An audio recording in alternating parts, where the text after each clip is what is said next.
afternoon, everybody, and welcome to the panel session. It's absolutely brilliant to see so many people have come along to the final session of the conference. So a very, very warm welcome to you all. My name's Ruth Taylor. I'm Vice Principal for Education at the University of Aberdeen. I'm also the Deputy Lead for the new Quality Enhancement theme, working alongside Claire Peddy and Alex, who's on the panel today, in relation to that theme. So I'm really excited to be chairing this eminent panel as the final session of the day.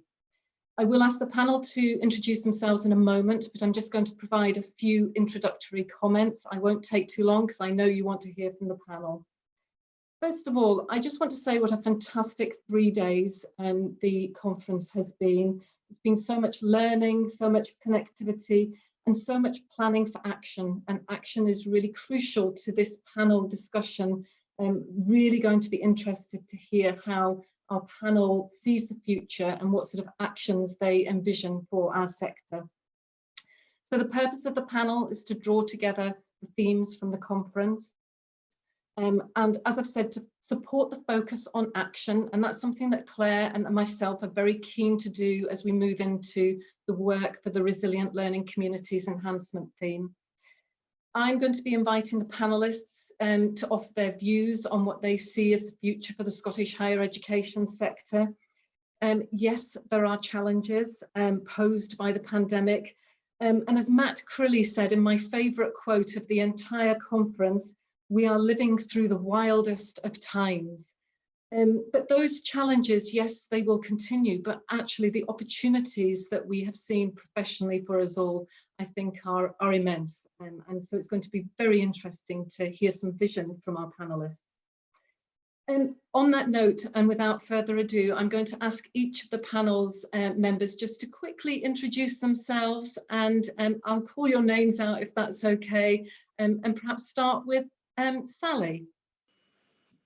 Hello everybody, I'm Sally Maxton. I'm Principal and Vice Chancellor of the University of St Andrews, and in this context it's probably relevant to say that before that I was for 5 years Pro-Vice Chancellor for Education at the University of Oxford. Thank you, Sally. Alex. Thanks, Ruth. I'm Alex. I'm the Vice President Education for Heriot-Watt University Student Union. I'm the student lead of the enhancement themes, as Ruth mentioned, and I'm a sitting member of QA Scotland Strategic Advisory Committee, the Student Strategic Advisory Committee, and SHEEC. Thank you, Alex. James. Good afternoon, colleagues, and thank you very much for having us. My name is James Dunphy. I'm Director of Access, Learning and Outcomes at the Scottish Funding Council. Thank you, and absolutely last but not least, Paul. Good afternoon. So I'm Principal and Vice Chancellor of Queen Margaret University, and again, I think relevant to this session, also Chair of University of Scotland Learning and Teaching Committee. Thank you very much for introducing yourselves, panel. It's a great pleasure to be able to chair this session. Just before I start with a question, could I just remind delegates that we have a Q&A area. Please do ask your questions. This is your opportunity to ask our colleagues important questions for your thoughts around your own institutions. So I'm going to start, and I'm going to throw this question to Sally first, but I am going to go around the whole panel. A simple question. From your perspective, what do you see as the main priorities for the sector? Sally.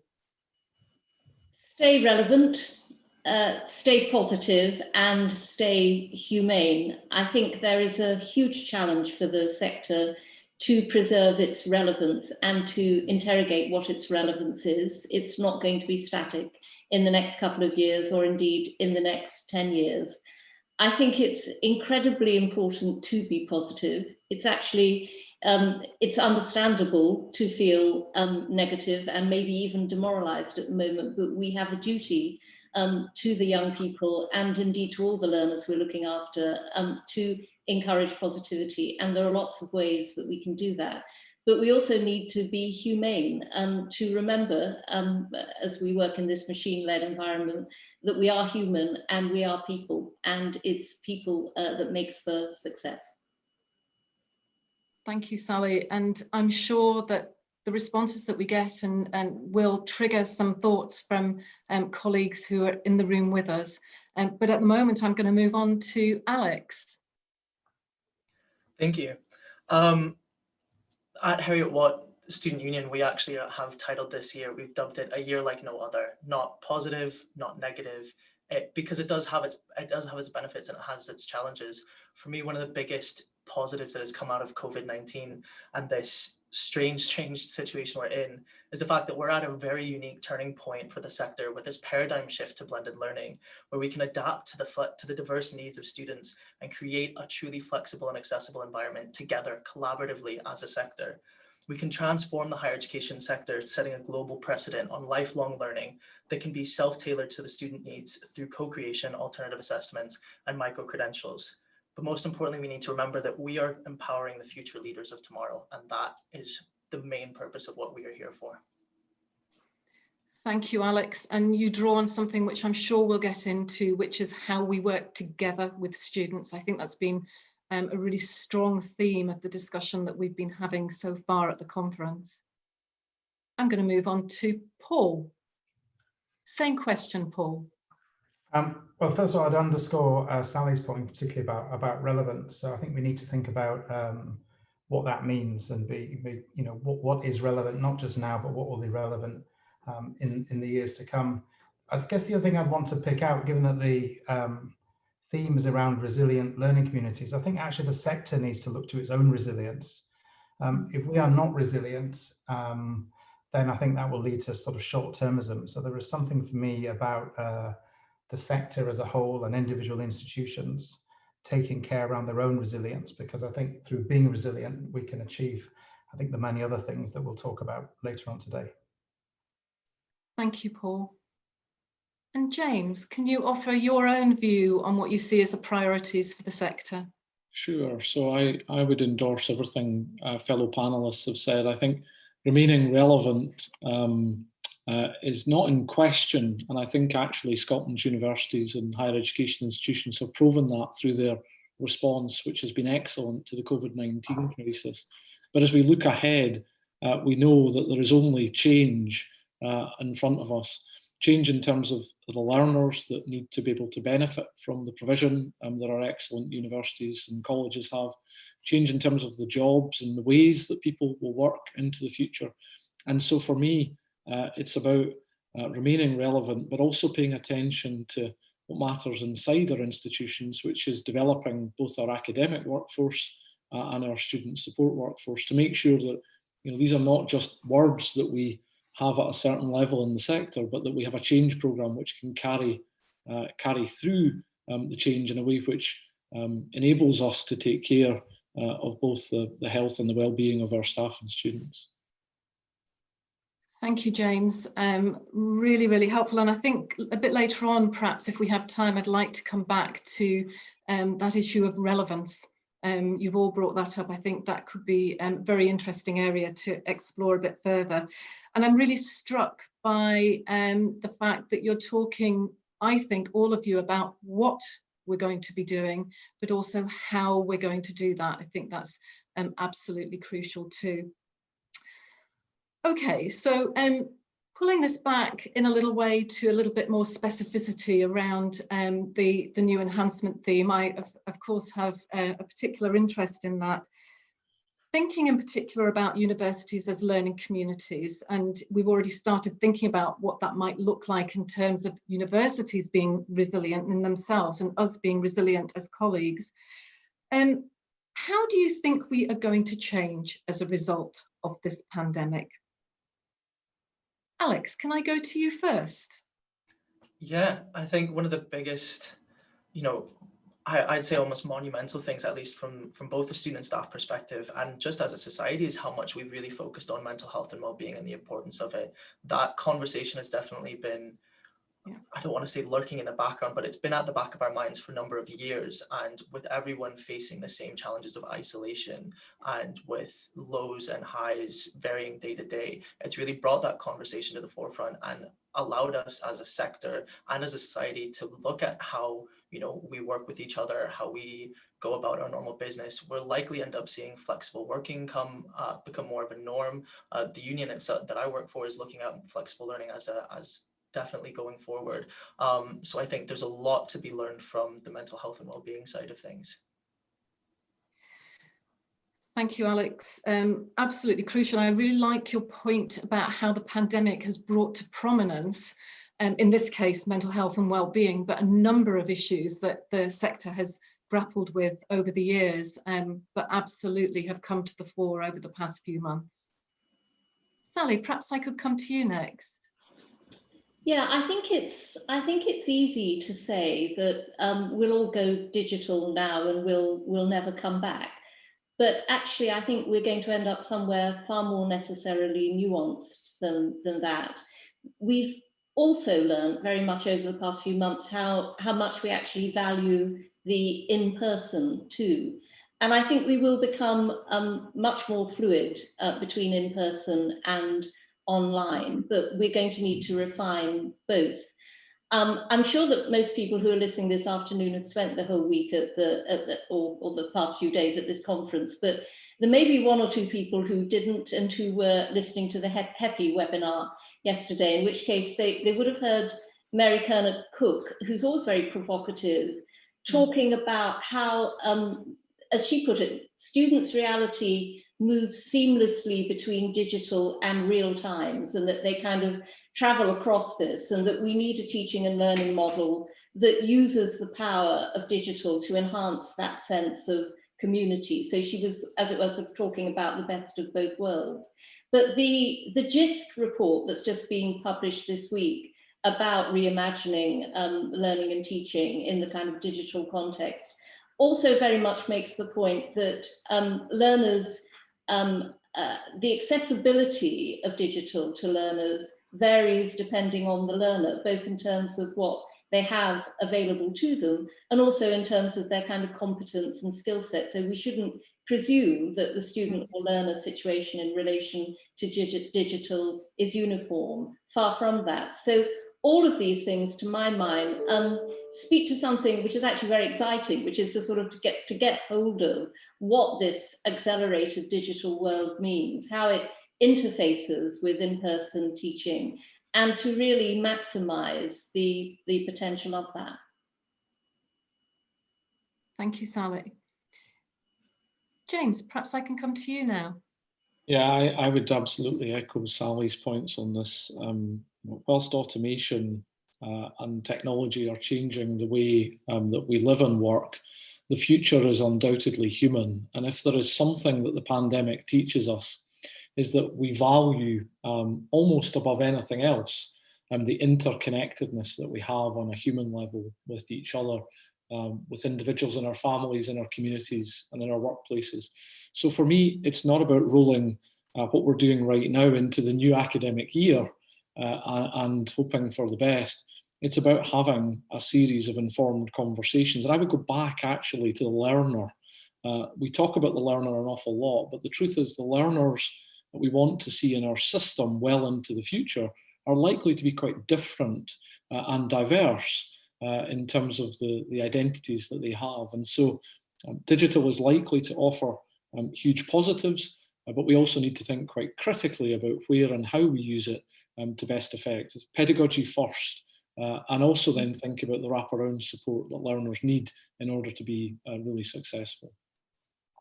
Thanks, James. And I'm collecting quotes, and I think the future is undoubtedly human is another of the quotes I've collected from the conference. But I absolutely agree with you. I think really going back to what Alex was saying at the beginning of this part of the conversation, the prominence of the discussion around mental health and well-being has been huge. And certainly in my own institution, we have spent lots of time thinking about and doing things that aim to create connections in ways that we perhaps haven't done before, actually, to be perfectly honest. and have used it as an opportunity to do that, and absolutely want to take the learning. Paul, over to you. Well, yes, the pandemic in a way has both sort of knocked our confidence, but also maybe given us confidence to be able to do something. So it has knocked, I think, the confidence of the sector, our whole model. Is it the right model? Is it sustainable? So I think there's something in there that we need to be sure that we, in that natural desire to cope and get on, we need to make sure we don't forget to reflect on that. It has, I think, also, and I think Sally and others have picked up on this, and James as well. Yes, I love that quote. It is undoubtedly human, but I think beyond, or as well as that, it's caused us to think about what we really value, and I think that's important. Of course, we can't ignore the technological side of it. It's not new. There's been a sort of a rapid boost to that, but again, I think we need to be careful to split out the necessarily pragmatic response with a slightly more reflective piece, as James said, both pedagogical, but also even philosophical. I mean, technology, it's not neutral, as some people argue. And I think, again, the challenge for us, I think, is to make sure we keep the show on the road, so to speak, but really, really make sure we do some deep thinking, which is why, I may say so, the enhancement themes and conferences like this are a really great opportunity for us to reflect together on points like that. Thank you, Paul. Just before I ask a further question, could I just remind delegates that we're genuinely interested in your questions. I do have a range of questions. I could keep talking for the rest of the hour, absolutely. But I'd like to be able to put some of your questions to the panel, so do feel free to pop some up. So one of the themes of this conference has been around inclusivity. There's been lots of discussion around the use of the language and in relation to inclusivity, and some really fantastic examples of the work that people have been doing.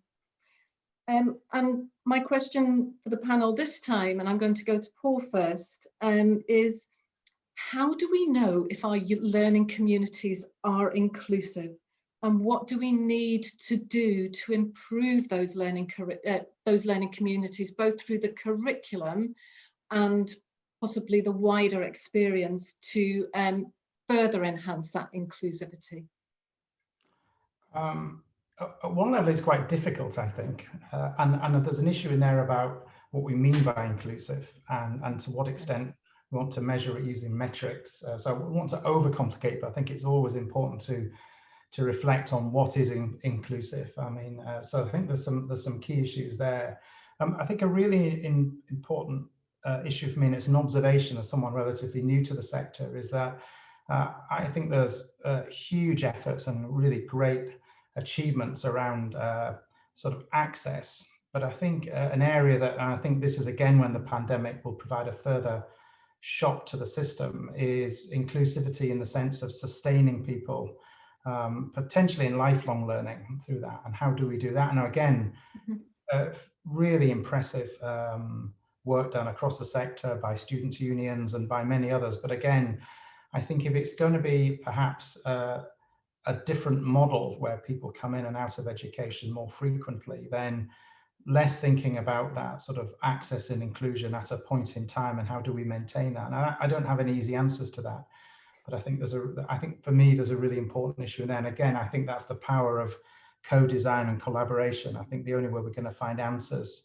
and I think it is answers, there isn't an answer to that, I think, is that collaborative working and challenging ourselves and not being afraid to say, that's not quite right, or that was right 2 years ago, it's not right now. I think that's a really important, to create that ability to admit that, it's not easy and we won't always get it right.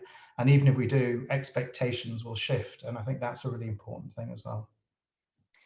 Thanks, Paul. And I think it was you that said the enhancement theme conference and other formats like this are hugely important for those discussions. And I think one of the fantastic things about the Scottish sector is, my impression is, we're prepared to challenge ourselves and each other in the discussions that we have, as well as being hugely collaborative as a sector across the country. And I think that's where some of the really important learning comes. I know that sounds really obvious, but some of us have worked outside of Scotland, and you know, I'm warmly back in this part of the sector and welcoming the way that we're working in that way. Alex, can we have a student perspective on that issue of inclusivity and our learning communities? Definitely. I think one of the things that's definitely come out is that it's challenged us to evaluate what inclusivity is, and more importantly, what accessibility is. Now we're getting into the situation where it's not just do students are students able to access the course in a way that they can learn from it. In the traditional sense, it's digital poverty, it's digital exclusion through and that form of access and inclusivity. But it's also, as Paul rightly put, the fact that we have to constantly be updating our own definitions of what inclusive is. Things that applied 2 years ago, as you said, may not work now. And that's really highlighted by the decolonizing the curriculum conversation. I've been going back and looking at old talks from secondary school panels, from higher education panels, and the conversation there is night and day compared to what it is now. And that was just in 3-4 years. So the rapid transition that we have already existing in how conversations and ideas develop is only been accelerated by the pandemic and the switch to online delivery and online working. So it's a lot about how we not only, I think it does come back to that relevance, it's how do we stay relevant with our student communities, and that lifelong community, lifelong learning ties into it as well, with the fact that, you know, will we adapt to the threat from APIs with micro-credentials and be able to compete in those markets? Can we compete in a post-Brexit market as the Scottish sector? How do we adapt and remain inclusive to all the different learners from all these different diverse backgrounds? So it's definitely something we have to constantly be adapting on, in the same way as we're expecting students and staff to be lifelong learners. Alex, thank you very much for that. And finally, on this question, Sally. So diversity, I agree with what Paul has said and what Alex has said. I think it is incredibly important that diversity is about diversity of experience and viewpoint, and that we have to be prepared to feel uncomfortable, and that who feels uncomfortable can switch depending on the subjects being discussed or who's in the room. And that we also have to be prepared to take risks. And I say that because I think there can be a way in which in the current environment we may be almost paradoxically less willing to take risks. I've been working in the area of diversity for I think about 35 years now, and Alex is quite right that it has changed. It's changed hugely, and in large part positively. But one of the most important things to do is to keep these issues in focus. Long experience of this has taught me that when you really put an issue under the microscope, you're going to get more change, because people are invested in seeing why change might be necessary. So with everything else that's going on, it's actually incredibly important to, so to speak, keep up the pressure and the focus in this area. Thanks, Sally. And I think that's a really lovely segue actually into one of the questions that delegates have posed. The top question so far: what more can we do to support staff who've worked so hard after the past few months, but may be feeling exhausted? I think this is something that we're all grappling with. And I can see Paul nodding, so I'm going to go to Paul and then perhaps to Sally. James and Alex may have an opinion on this, but we'll see. We'll go to Paul first. I was hoping to go after Sally so I could pinch her ideas on. I'll give it a punt and she can build it. Well, I mean, it is a really serious issue. I think I've observed, and I suspect this is common across all institutions, enormous commitment, energy, determination, but slowly seeing that ebb over the period. And I think a critical point, reflecting what's happening in society as we go into various versions of sort of dealing with the second wave, however well it was predicted and expected, I think there's a sense across society which we reflected in our institutions of, you know, we were just about getting there, and here we go again. So I think that's important to bear in mind. I think there's lots of things we have been doing, and probably more we can do. So obviously workload has been an issue. So there's been an issue of what can we stop doing? What can we do differently? I think there's a significant issue around giving people capability and that's part of resilience, is giving people capability, not just technical capability, but again, we talked a minute ago about allowing ourselves to question what we're doing, to make mistakes, to learn, not to forget that our academic colleagues, however brilliant they are, they're also people having to learn new skills, and creating space and opportunities that. And I should say, in the passing, one thing that's given me huge heart at my own institution is just how supportive and understanding the students have been. The number of lecturers who've said to me, you know, when the technology is going awry or when I'm going awry, the students have been the first people to say, no, it's good, it's fine. You know, so I think that's really important.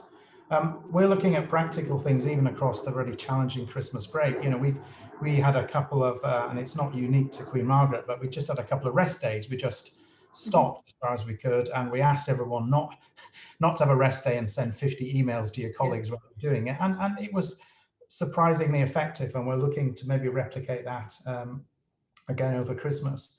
And really just being understanding, you know, and showing that we get it. And again, I'm certainly in my institution prepared, you know, to risk a couple of things. You know, we don't want to be daft, but, you know, look, if someone has a bright idea and they think it would make a difference, and I don't think it'll, you know, bring the university to a grinding halt, but we're willing to give it a go, because I think, you know, staff have gone out there. So we should, as institutions, if we can, not be afraid to try a few things. But having said all that, it is not easy, because we are part of society, and society is struggling to get through this. And if there were easy answers, I guess people would have them. But just to give you an idea of some of the things that have been tried and we are trying. Thank you, Paul. And I mean, I guess others elsewhere have done some similar things, but I'm eagerly listening to the responses to this. We've certainly introduced some rest days. We've brought forward the holiday period for Christmas, and we've delayed the start of term in January by a week for a couple of reasons, not least because of the discussion about what's going on at Christmas from our students' perspective, but also to provide our staff with much needed additional time to prepare for the new academic year. And we've also introduced a floating week, which our staff can use within a 13-week period to use for preparation or to rest, depending on what their particular needs are. And, you know, that's got to be strategically managed at school level, of course. And I think listening has just been absolutely crucial, and being prepared to hear some of the hard messages about how hard it is at times. Sally. So I absolutely agree with you, Ruth, and I really like what Paul said. Whenever I hear Paul talking, I always think I'd like to come and work for Paul, but I've got another job at the moment. But let's acknowledge that this is everybody. I mean, students are, as I think somebody said in one of the questions, you know, students are pretty tired too. And when we're talking about staff feeling exhausted, we're talking about our academic community, we're talking about our professional and support staff too. So this is right across the piece. And to pick up another comment that somebody's made in the chat, empathy in this context is incredibly important too. So is, to go back to my earlier point, positivity. I don't want to sound too Pollyanna-ish here, but I think it kind of helps if you can give people positive things to focus on. We've got an initiative at St Andrews, which we've been running for students, but which very much extends to staff and indeed our town community too, which is called our Can Do initiative. So we thought it was really important to focus on what you can do at the moment, because we've all been very much in a compliant way focused on what you can't do. So we've got in our back quad a big ventilated, heated and totally socially distanced marquee divided into 4 pods. And we are using our graduate attributes framework to enable activities to take place in those pods, which enable our LGBTQ+ society, our yoga society, a whole range of different societies to get together and meet in person, which people have really enjoyed. And we've also had sort of socially distanced ballroom dancing and, you know, that kind of thing, things that just make people feel really good. And a couple of weeks ago, we we started off a new installation for our one of our museums in St Andrews, and that involved having in our back quad a 30-foot inflatable pajama-wearing lobster. And this gave our community just incredible joy. You know, I mean, it was just nice to see a bizarre piece of pop art in a totally inappropriate place, and it kind of just gave a lot of hope and amusement. So I think you have to be creative. I think you have to be positive. I think you have to show empathy. I think things like rest days, which we've done too, do make an incredible difference to people. And so does actually being as clear as you possibly can in your messaging. So I've written almost every week, I think. Sometimes maybe the emails go on a bit, but I've tried really to stay in touch with our community, tell them what we're doing and give them that sense of where we are and what we're doing next.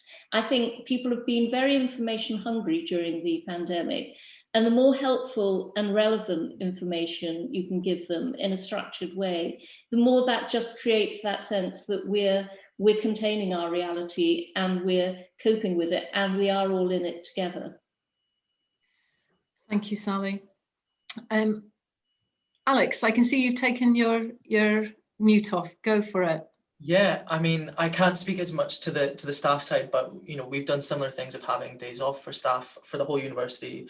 We introduced consolidation weeks to both semesters where we didn't normally have them for the whole institution, so that staff and students could take a pause and not take in any new content or things like that, or not have to deliver it, so they can just have a little bit of a breather in the middle of the semester and try and catch up.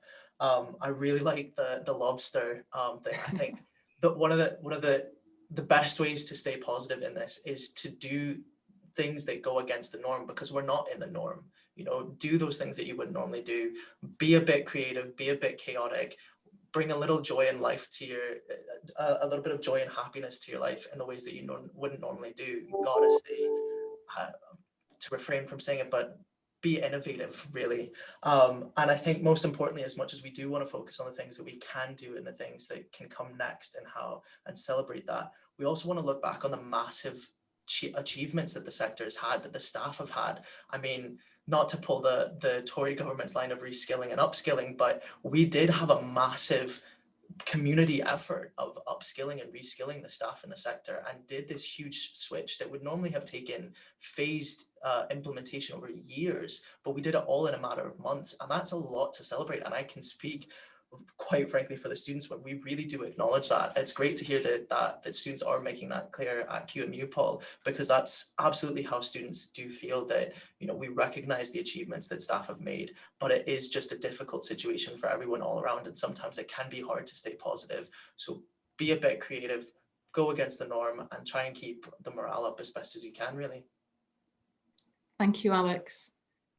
James, do you have some comments? Yeah, I'm really inspired, Alex. Thanks very much for that. Really helpful. I was really struck by hearing that piece around how much has been achieved. So if we think back, I don't know if we want to really, but if we think back to a week in early March when our delivery models were quite different, our commutes were very different, the way in which we interacted with students and with each other was very different. And I think there's something about a form of appreciative inquiry, if you like, in recognising just how hard colleagues have worked, but also just how much that has delivered for our students.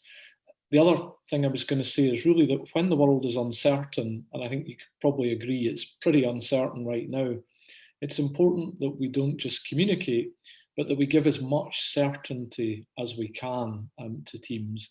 And I think institutions and institutional leadership teams in particular have worked really hard to try to get that balance right between just communicating the latest piece of news, which really is just information overload, and trying to communicate some certainty, which gives colleagues a sense of stability amidst a period when lots of other things are uncertain. Thank you, James. Thank you for all of those answers. We're getting quite philosophical in some of this, but actually also very action orientated. We're doing things, We're trying to understand the situation as it affects individuals, that empathy, and we're trying to respond to that. And my observation would be that one responds, one listens again, and then adjusts how we do things. And it's a continual evolving process. And Alex, I was really struck by you saying going back and looking or listening to information from 3 years ago and how different the conversation is now. And I think that we could probably even just go back a year and it might even feel like that. So I'm going back to the questions, and I'm probably going to start with James this time. The most popular question at the moment: how can we work together to put Scotland at the forefront of tackling widening access and digital poverty? We have an opportunity, do we not? So we do. Let me start by saying Scotland should be really proud of the intensification efforts it's undertaken in widening access in these last 5 years. In the period that I've been engaged in the sector, widening access often felt like kind of specialist subject undertaken in a part of an institution. But I, in my previous role, was heavily involved in a university's response to the widening access asks of Scottish Government, and I've seen firsthand the commitment that Scotland's principals and leadership teams have to widening access. I think in terms of digital poverty, there have been a lot of work undertaken, including through release of funds by Scottish Government and the Scottish Funding Council, to try in the very short term tackle some of the barriers that exist for particular groups of students. But the questioner, whoever they are, is absolutely right to push for more progress, because Scotland's people deserve it, Scotland's economy and Scotland's communities deserve it. And one of the ways in which we are seeking to pursue that through the Scottish Funding Council is through the review of coherent and sustainable provision. The Phase 1 report picks out a number of key themes in there. Hopefully, if colleagues have had a chance to read that, is this commitment to fair access. What does that mean as we move into a post-COVID world? Fair access for whom? What does it deliver? And how do we support it? So absolutely, we should continue to do more, but we should also recognise the progress we've made and the commitment that institutions have shown in that space.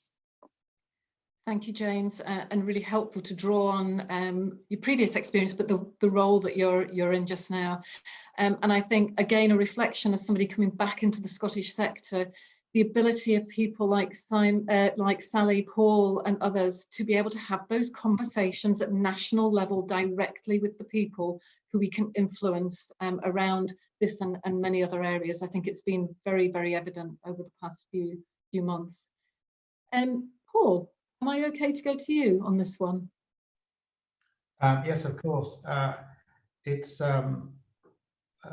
at risk of sort of being obsequious in terms of the Funding Council. It's great to hear James talking in those ways. I think that, but I think it speaks to a more important point. I think it's a really important question if we're looking for something inspiring to really work towards, and it ties into Sally's point about needing to stay positive. This is something we can be positive about whilst recognizing it's a huge thing to try and achieve.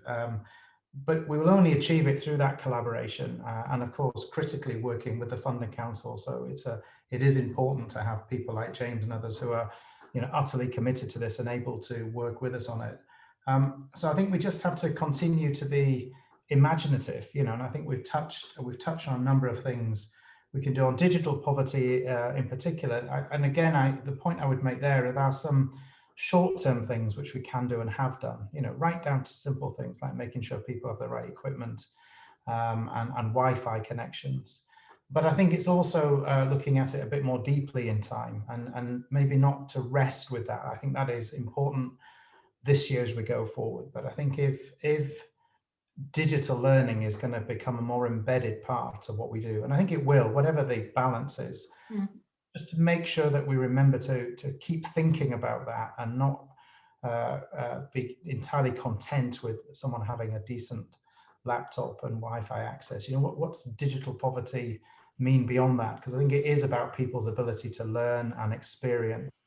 And then it really, to understand, at least from my opinion, my perspective, that it's actually more broadly about poverty and inequality in society.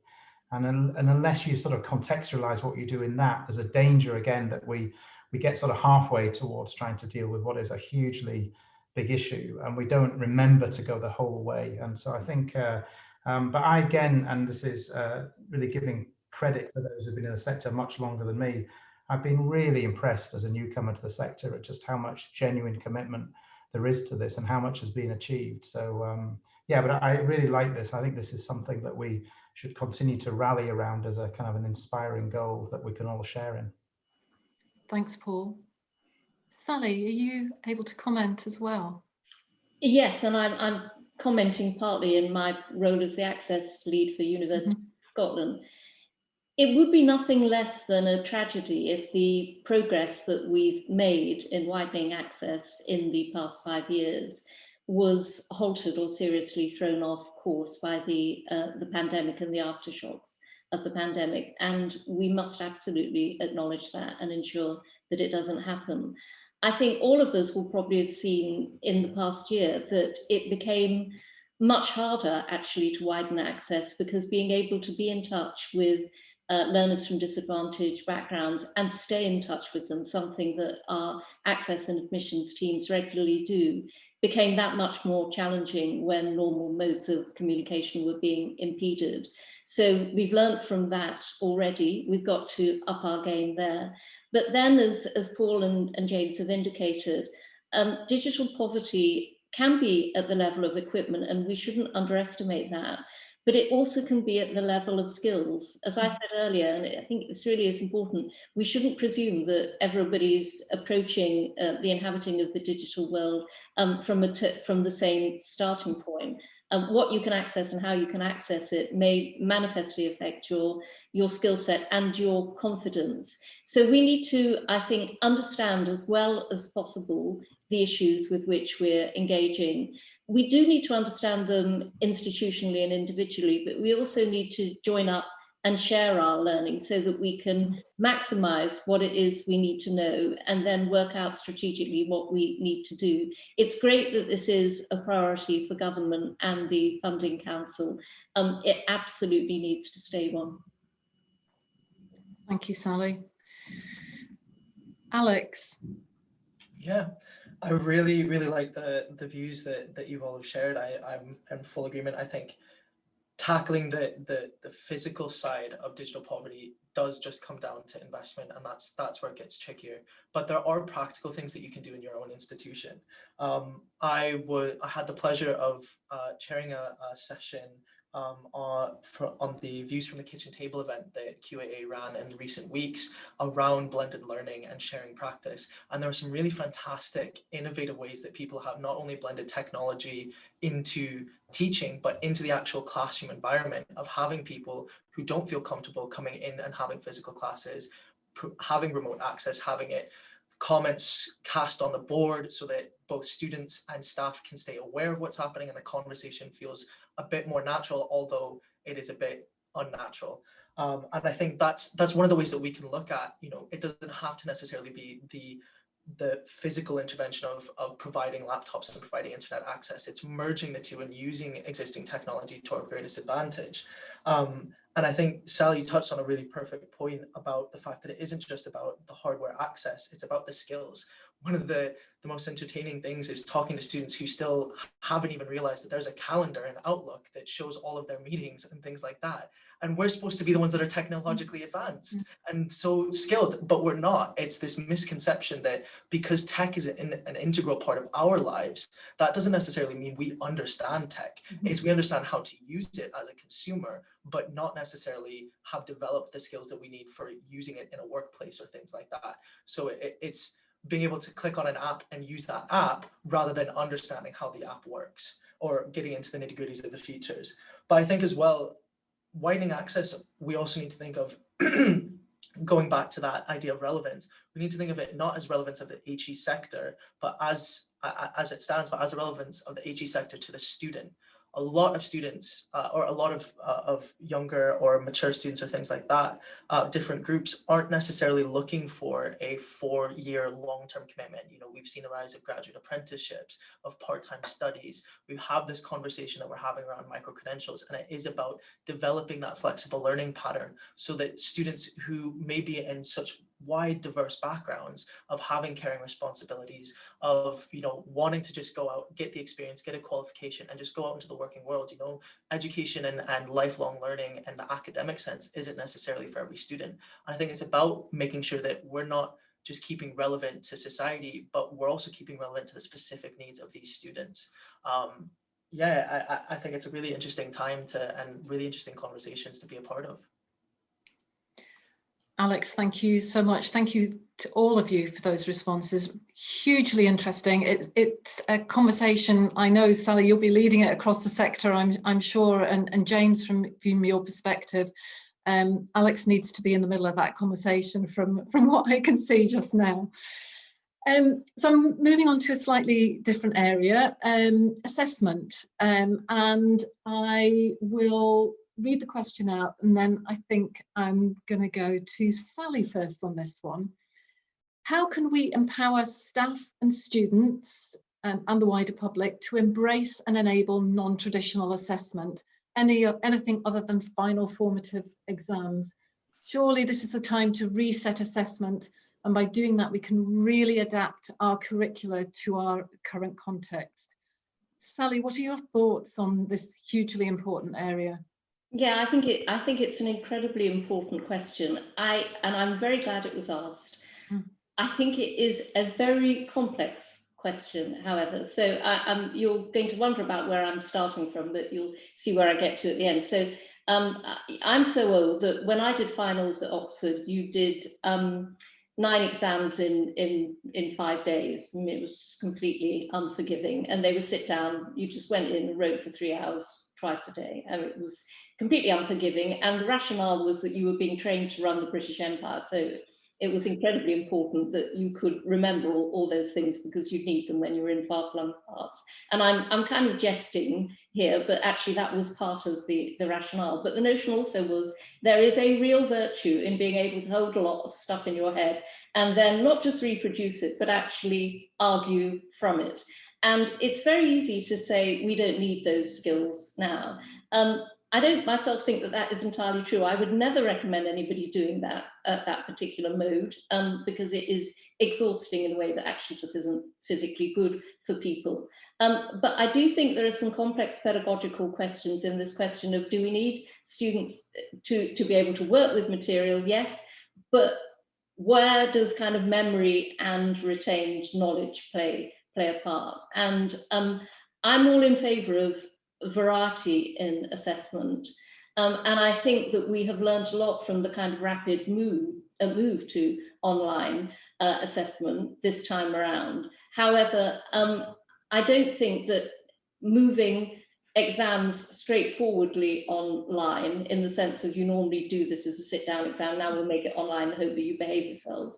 I don't actually think that is something that as a paradigm is necessarily where we want to go year after year. I think, if I understand the question, we want to actually stand right back and say, let's look at our paradigms, let's look at our learning outcomes, and let's really take the opportunity to think creatively about what variety of assessment we want to engage with. I think this is a great opportunity to do that. But on this occasion, I would also say that let's kind of try and retain the things of value from the more traditional methods and not just think that because they're traditional, they're not fit for purpose. Sally, thank you. I'm probably just going to bring one other person in on this particular question because there are other questions that we need to get to and we're running out of time. But Alex, I just wonder whether you've got a perspective from a student, well, a view from a student perspective around this assessment question and the impact of COVID. Definitely, assessments and traditional assessments versus non-traditional assessments and alternative assessments, all of that is one of the things that I feel quite strongly and passionate about. I'm someone who does horribly in exams, and my entire degree was pretty much essentially based on exams. So I was disadvantaged from the start. I have ADHD. I don't deal with the time pressure and the stresses very well, and I get panicked, and that exacerbates my ADHD and makes it even harder for me to focus and take the exams. But there wasn't any alternative arrangements for me. I had some coursework-based side of things, but that didn't make up for it. The vast majority of my degree classification came down to my performance in exams. And yes, I had loads of prior experience in secondary school through IGCSEs, the International Baccalaureate Program, but it never still fully prepares you for when you get to that jump to university, not in terms of, you know, the level of content, but in terms of the pressure of there is so much more writing on that. And that always sits in the back of your head. It's a little angel on your shoulder, or more of a devil a lot of the time, chirping in your ear about how much you have writing on this exam, and one small mistake can be the end of it. Particularly as someone who wanted to stay on a master's program and did manage to. It's definitely a complicated conversation. And I think it's most evident when you talk to students and staff about what the exams go through. And a lot of staff think that they are designing exams that are testing more on conceptual understanding than memorization. And then you go to the students and you say, how did you study for it? I just memorized everything because I had to. And it's a breakdown between the two, because what I've come to realize is that staff do fully believe that it is conceptual understanding because they have 10, 20 years experience to which that has become ingrained within you. But on the other side, students have only had a short time, a year, couple years, to retain that same information that is expected of someone who has 10 times the amount of experience as being something that you just know. And it was really it was perfectly encapsulated by when I came to university. I was told by the end of my degree, I had to have memorized the entire periodic table. I did my master's in chemistry. And by year 3, we came in and they said, you're not doing that anymore. And because it's just not relevant. You have Google, you can use your phones, you can look at all these things, but things that a staff member may think is conceptual understanding isn't. And that's where we get into this challenging conversation of what is relevant. But more importantly, I think delving a bit deeper, what are we really getting out of it? Timed exams. You have that, academic integrity side of things, but pedagogically, what are you getting that you can't get out in a coursework assessment? What are you getting that you can't get out in something that is more simulating of a real life environment of what you're going to do in a job? You're not going to have exams in your job. You have weeks to write reports and do that along, very much more similar to an essay. So why can't we look at something that's more diverse and fits the needs of students and is almost self-tailored and co-creative, looking at co-creation through assessment. My dream is being able to pick, what type of assessments you want as a student and be able to have that as an option, pick course weightings pick what you do based on the course weightings to match up to 100% rather than being so prescriptive that you're told you have to take this exam and do these 3 courseworks. But obviously there's a lot to get to before we can get to that point, but that is sort of a ultimate dream. But yeah. Alex, thank you. You beautifully encapsulated sort of big thinking alongside a personal story and experience, which are so important in all of the discussions that we have. So we've got time for one more question, and we have a question up here about tensions between relevance from a student perspective and an institutional perspective. So what I propose is it circles back to where we started, and I did say I would come back to relevance. I'm just interested from Paul, Sally and James initially, what do you see specifically for the higher education sector as to how we will be relevant? What will be the relevance of higher education? And then I'm going to come to you, Alex, and see whether you think there are any tensions between what our colleagues think and perhaps what you think, but it's going to have to be a minute each, I'm afraid. So Paul, do you mind if I come to you first? No, it's a very good and important question. So I suppose relevance at the end of the day is our relevance to society. Are we actually making a contribution, and is it a valued contribution? And I think that takes us into something we've not talked about today, but it touches a little bit even on that last point around exams, which is the whole skills agenda, and how do we as universities embrace that? I believe we need to embrace it, but I think there are dangers in it. And then skills versus knowledge, which might even tie slightly back into, I'm still mind-boggling about having to memorize the periodic table. But I think there's a serious debate in there. And I think there's also as part of that whole relevance, which I think it is, if I may squeeze it into it, there's this sort of competition versus collaboration, where are we in all of that? But I think the ultimate judge is, can we honestly say, and do people agree that we have made a positive contribution to society, and particularly as we look to rebuild some of the damage and scarring caused by the pandemic. And I think that for me will be the acid test. And I sincerely hope there are not tensions, but I'll be listening very carefully to what Alex says at the end of the session. Thank you. Well, thank you. James, I'm going to go to you next. Well, I think this question of relevance will be critical over the next period. We know that public investment, not just in higher education, but across all of our public sector, was under huge strain in advance of COVID. We can see each day, pretty much, new announcements of investment by government on truly eye-watering scales to support our economy and the people living here in Scotland and elsewhere in the UK through COVID. And for me, therefore, for us to be able to continue to defend, as we should, the necessary public investment in higher education, we really need to focus on this question of relevance. And there are two things I would probably say. The first is society is changing all of the time. And so the needs of society are changing all of the time. If we want to remain relevant, we need to be able to meet those. But equally well, we ourselves have ambitions for a different type of society, a more socially just and inclusive society. And so we ourselves need to bring ourselves to the game of not just playing a part in that, but driving some positive change. Thank you, James. Sally.